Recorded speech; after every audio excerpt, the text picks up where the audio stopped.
қаласының химия биология бағытындағы Назарбаев зияткерлік мектебінің ұлы жеңістің 75 жылдық мерейтойына арналған еске алу. Мен нағашыдам Нағашыбай Қазымұлы 1906 жылы 20 ақпанда Шығыс Қазақстан облысы Марқакөл ауданы Тақыр ауылында дүниеге келіп, 2006 жылы тамыз айында 100 жасқа келіп өмірден озды. Нағашы атам 1941-1945 жылдары Ұлы Отан соғысына қатысып, бірінші Русын, екінші Украина жеріне қабылдады.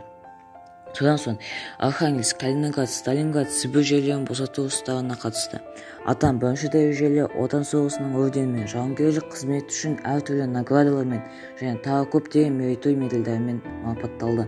Нағашыдам Нағашыбай Қазымұлы ауыл шаруашылығының сыйлы жұмыскері және Қазақстан Республикасының дербес еңбеккері болып табылды. Мен Ұлы Отан соғысы кезінде біздің отанымыз үшін соғысқан барлық батыр ризамын және сол жауынгерлердің қатарында мен атам болғаныма мақтанамын. Біз, яғни артында қалған ұрпақтары бүгінгі күні атамызды еске түсіп, ерен еңбектері үшін бас иіп тағзым етеміз.